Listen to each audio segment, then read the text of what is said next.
Everyone, this is 100 day challenge for 100 tricks. And आज जो मैं कुछ अलग लेके आया हूँ आपके लिए, वो क्या है, नीट और जेडब्ल्यू के आप एमसीक्यूज़ को कैसे सॉल्व कर सकते हो, उसके लिए ट्रिक है मेरे पास।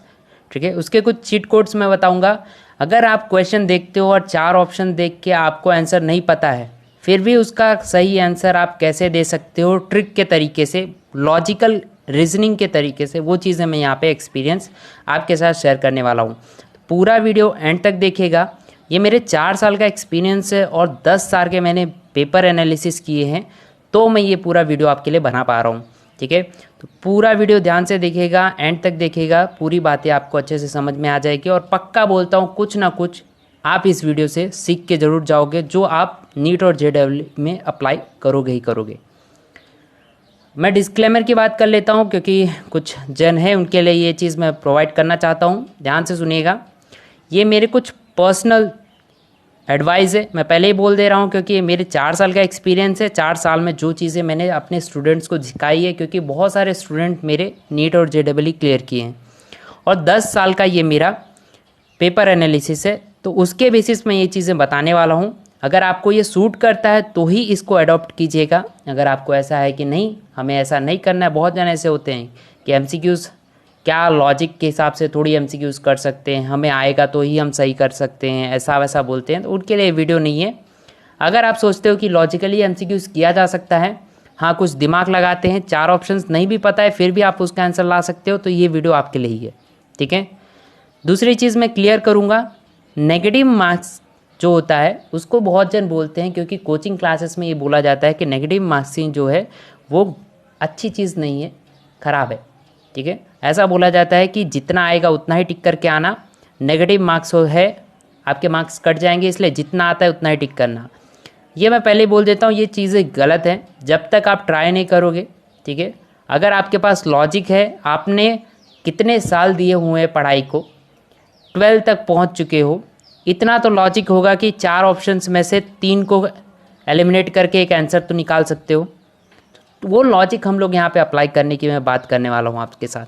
ठीक है, तो याद रखिएगा, नेगेटिव मार्क्स जो होता है वो अच्छा होता है, शायद क्यों, क्योंकि ये डिसाइड करता है कि जो उसका हकदार है, जो पढ़ने वाला है, उसको ही मार्क्स मिलते हैं। ठीक है, अब यहाँ पे मैं कोई चीटिंग की बात नहीं कर रहा हूँ, मैं चीटिंग एनकरेज नहीं कर रहा हूँ यहाँ पे। याद रखिएगा, ये पूरा चीज़ें जो मैं बताऊँगा वो एथिकल है। ठीक है, अनएथिकल चीज़ें मैं यहाँ पे नहीं सिखाने वाला हूँ। ओके, अब जब आप लोग एग्ज़ाम हॉल में जाते हो तो वहाँ पे ये चीज़ मत सोच के जाइएगा कि पेपर हार्ड होगा, पेपर हार्ड होगा, पेपर हार्ड होगा। अगर आप पहले से ही दिमाग में ये रख के जाओगे कि पेपर हार्ड होगा, पेपर हार्ड होगा, तो मैं पहले ही बोल सकता हूँ कि 10% क्वेश्चन ही आप सॉल्व कर पाओगे और नहीं कर पाओगे, क्योंकि वो दिमाग में ऐसा ही रहता है, हार्ड है, हार्ड है, हार्ड है। जो पेपर हाथ में आता है तो ऐसा सच में आपको लगता है हार्ड है। हमेशा दिमाग में ये रखना है कि पेपर इजी आने वाला होगा, पेपर इजी होगा, पेपर इजी ही आएगा। तो पक्का मैं बोलता हूँ आपको श्योरली कि 100% आप क्वेश्चंस को अटेम्प्ट करने की ट्राई करोगे, क्योंकि आपको ऐसा लगेगा कि पेपर इजी है, वो माइंडसेट पहले से ही आपका बना रहेगा। ठीक है, तो ये ट्राई करना ज़रूर। दूसरा, क्वेश्चंस कभी भी क्वेश्चन पेपर को हार्ड नहीं बनाते, प्लीज़ ये चीज़ याद रखिएगा। अगर हम लोग बात करते हैं क्वेश्चंस, तो क्वेश्चंस कभी भी हार्ड नहीं होते हैं। हार्ड कौन बनाते हैं, उनके 4 ऑप्शंस, वो जो 4 ऑप्शंस दिए गए हैं वो उस क्वेश्चन को हार्ड बनाते हैं। ठीक है, क्वेश्चन कभी भी हार्ड नहीं होता है। अभी मैं एग्जांपल्स बताता हूँ, आपको अच्छे से समझ में आएगा। अगर मैं बोल रहा हूँ एक्सट्रीमली इजी क्वेश्चन का, तो देखिए यहाँ पे बोला गया है set of element is known as chalcogens. Chalcogens आपको पता है, शायद आपने 9th 10th 11th 12th में कभी भी केमिस्ट्री खोला होगा, पीरियोडिक टेबल पढ़ा होगा, तो ये तो आपको पता ही होगा। बेसिक है ये। 16 ग्रुप को चाल्कोजेंस बोला जाता है, सबसे ईजी है। 17th ग्रुप को हैलोजन बोलते हैं। ये 15th ग्रुप है हमारा नाइट्रोजन ग्रुप और एक कार्बन ग्रुप। तो इसका करेक्ट आंसर है क्या आपका, ऑक्सीजन वाला ग्रुप। ये सबसे ईजी है। अगर आप जा रहे हो नीट और जेडब्ल्यू में, तो तुरंत ही 3 ऑप्शन देख के आप उसको कट करके ये आंसर टिक कर लोगे, इसमें याद करने की कोई ज़रूरत नहीं थी। ठीक है, तो ये इजी क्वेश्चन था। यही चीज़ अगर मैं बोलूँ कि हार्ड क्वेश्चन, तो ध्यान से देखिएगा, मार्शल्स एसिड कौन सा है इन चारों में से, तो ये ऑप्शन जो पढ़ के आया होगा, जो रियली में ये चीज़ पढ़ा होगा, उसको ही आएगी। यहाँ पे आप ये चीज़ें नहीं लगा सकते हो, लॉजिक काम नहीं आएगा आपका। ठीक है। तो यहाँ पे इसका आंसर ये है डेट इज H2S2O8, पर आपने पढ़ा है तो ही इसको सॉल्व कर सकते हो। मैं इसके लिए ही ट्रिक बताने वाला हूँ आपको।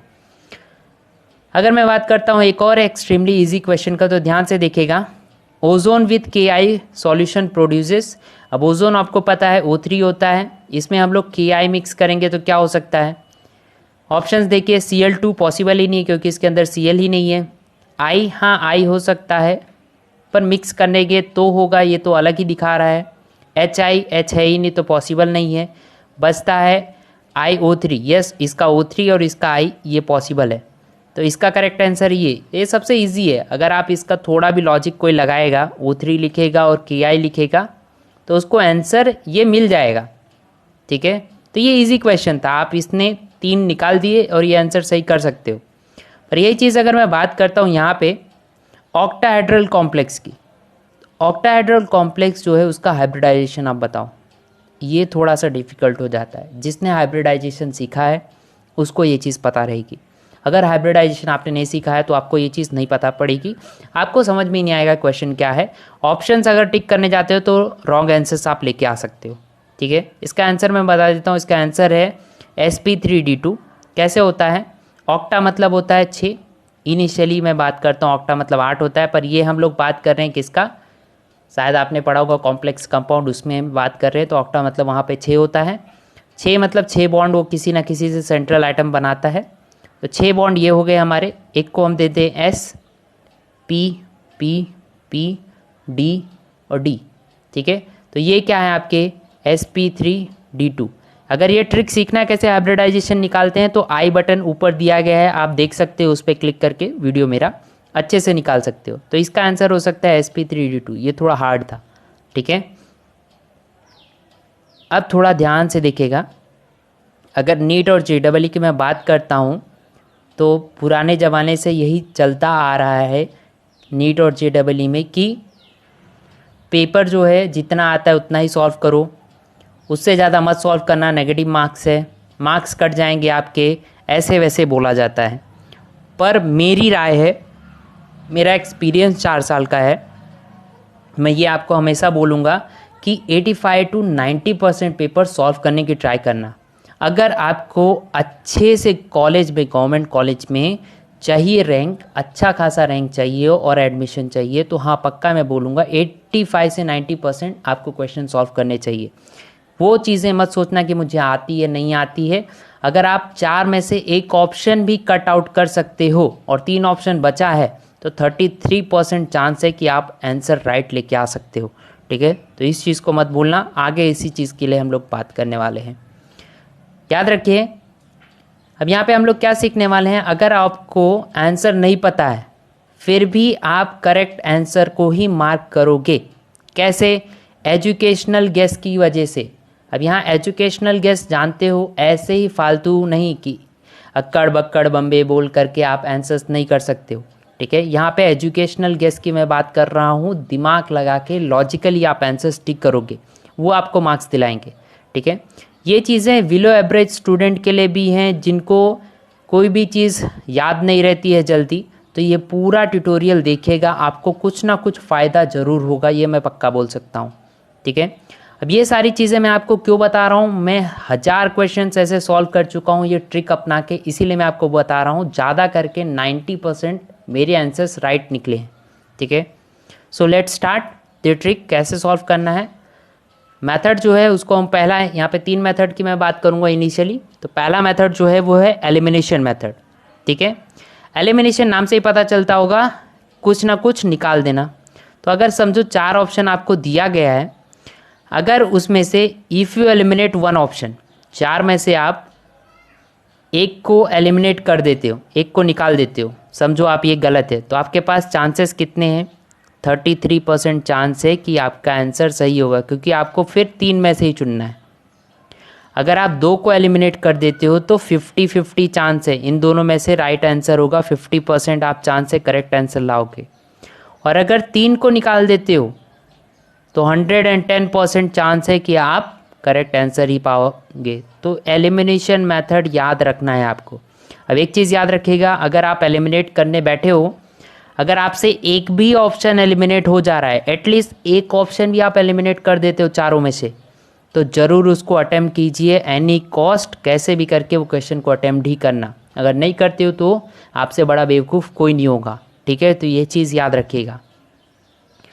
Assume you don't know the answer. अगर ऐसा सोचो कि आपको आंसर नहीं आता, 100% क्वेश्चन का आंसर नहीं पता है, तो आपको मिलेंगे कितने? 0 मार्क्स, ठीक है। अब यही चीज़ मैं बात कर देता हूँ कि आपको आंसर नहीं पता है फिर भी आप लॉजिकल लगा रहे हो, तो इन तीनों में से तो एक तो लॉजिक निकलेगा कि हाँ शायद एक ऑप्शन गलत हो सकता है, शायद आपको पता हो, ठीक है। तो ये चीज़ याद रखिएगा। प्री एग्जिस्टिंग नॉलेज के बेसिस पे, प्री एग्जिस्टिंग नॉलेज ये मैं वर्ड यूज़ कर रहा हूँ, प्लीज़ ध्यान से सुनना, PEK, प्री एग्जिस्टिंग नॉलेज। इसका मतलब जो पुराने आप 12th स्टैंडर्ड तक पढ़ के आ चुके हो, वो सारी नॉलेज यहाँ पे अप्लाई करनी है लॉजिकल बेसिस पे आप एलिमिनेट करने के लिए, ठीक है। प्रोबेबिलिटी यही कहती है कि अगर आप 4 में से एक ऑप्शन भी एलिमिनेट कर देते हो तो बहुत अच्छे चांसेस हैं, 33% चांस है कि आप सही आंसर लेके ही आओगे, ठीक है। तो 100% अगर नहीं आता तो आपको 0 मिलेंगे। वो हमें नहीं करना है, ये नहीं कि मुझे आता नहीं है, हमें ट्राई करना है कि कैसे भी करके प्री एग्जिस्टिंग नॉलेज के बेसिस पे हमें कैसे भी करके आंसर लेके आना है। अब यहाँ पे एक क्वेश्चन देखिए ध्यान से, हाउ मैनी EDTA पता होगा, इथिलीन डायमाइन टेट्राएसिटिक एसिड, ये शायद आपको नाम पता होगा, ठीक है। अब ये नाम से ही पता चलता है कि ये 6 मॉलिक्यूल डोनेट करता था, ठीक है। रिक्वायर्ड ऑक्टाहेड्रल कॉम्प्लेक्स, अगर ऑक्टाहेड्रल कॉम्प्लेक्स अगर Ca+2 का बनाना है तो ये EDTA कितना मॉलिक्यूल लेगा, ऐसा समझ सकते हो आप, ठीक है। आंसर क्या है इसका? सिंपल सी बात है, 1 होगा, क्योंकि ये 6 डोनेट करता है। लॉजिक भी आप लगा सकते हो, 6 इलेक्ट्रॉन एक साथ, हेक्साडेंड्रेट है ये, ठीक है। तो हेक्साडेंड्रेट है मतलब 6 इलेक्ट्रॉन डोनेट करता है, कैल्शियम को उतना भी नहीं चाहिए होता है। तो लॉजिक तो ये हो सकता है कि सबसे कम 3 नहीं हो सकता, 2 नहीं हो सकता, 6 नहीं हो सकता, तो इसका आंसर 1 हो सकता है। ये सबसे ईजी है। तो आपने क्या किया, यहाँ पे ऑप्शंस को 3 को एलिमिनेट कर दिया, 3 को एलिमिनेट किया तो आपको एक आंसर सही मिल गया, ये लॉजिक है, ठीक है। यही चीज़ अगर हम लोग आगे बात करते हैं, ध्यान से देखिएगा, the best oxidising among the following, जब ऐसा क्वेश्चन मिले, मेरा ध्यान से लॉजिक देखिएगा, ऑक्सीडाइजिंग एजेंट आपको बताना है सबसे अच्छा कौन सा है। अब आपको पता होगा ये कौन सा ग्रुप है, फ्लोरीन, क्लोरीन, ब्रोमीन और आयोडीन, 17th ग्रुप फिल कर बाहर आई, ठीक है। तो 17th ग्रुप में आपको पता होगा फ्लोरीन, क्लोरीन, ब्रोमीन, आयोडीन, जैसे जैसे नीचे जाते हो वैसे वैसे साइज़ बढ़ती है।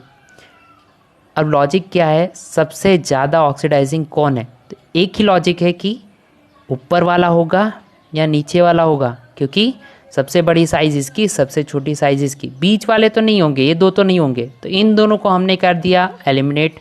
आपने अगर 2 को एलिमिनेट कर दिया तो 50% चांस है, 50 मतलब इन दोनों में से आप चूज़ करते हो तो 50% चांस है कि आपका करेक्ट आंसर निकलेगा।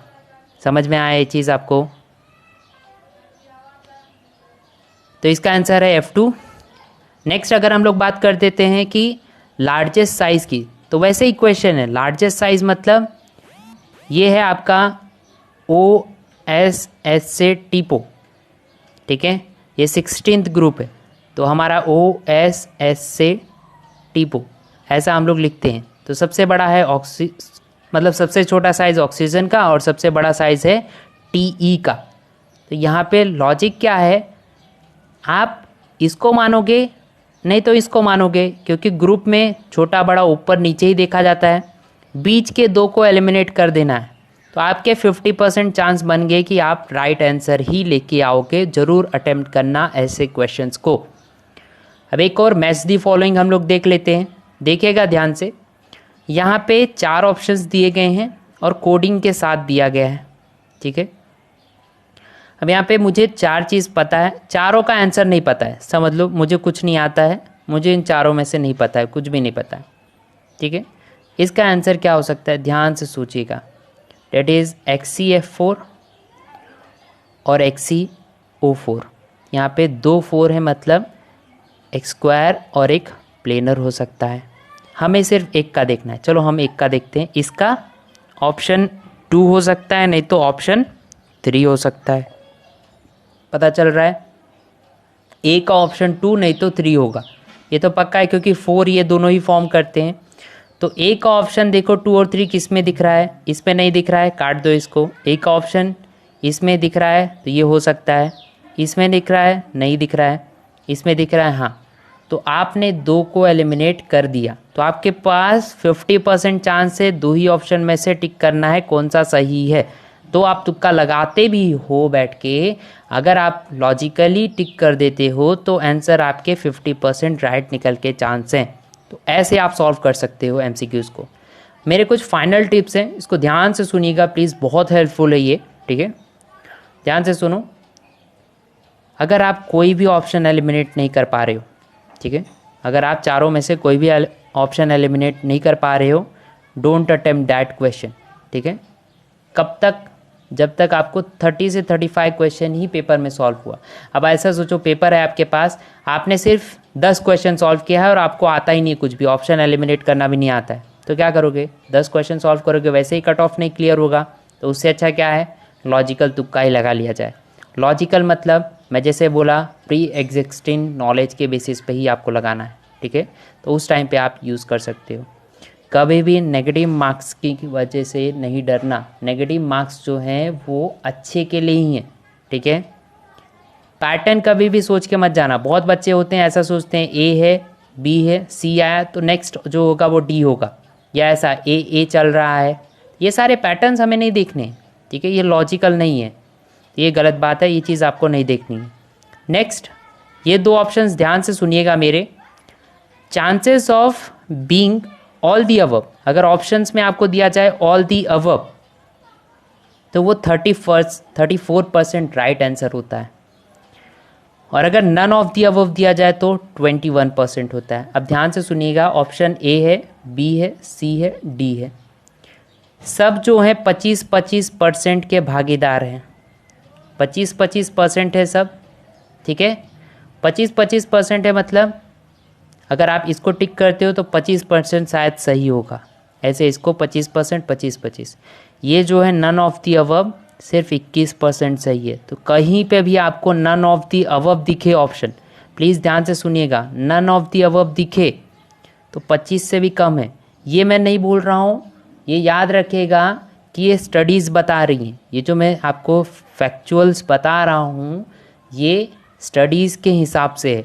21% जो है नॉन ऑफ दी अबव होता है ऑप्शन, तो कभी भी इसको टिक मत करना। अगर आपको चारों में से दिख रहा है ये ज़्यादा करके आंसर नहीं होता है, none of the above answer नहीं होगा आपका, उसको टिक करना ही मत, पहले एलिमिनेट कर देना। अगर ऑल ऑफ दी अबव है तो जैसे कि मैं बात किया 25% होता है एक क्वेश्चन का, ये 34% राइट निकलता है, तो आप इसको टिक कर सकते हो। फिर आपके बेसिस पर डिपेंड करता है कि क्वेश्चन कैसा है, ठीक है। तो पर नन ऑफ दी अबव कभी भी टिक मत करना।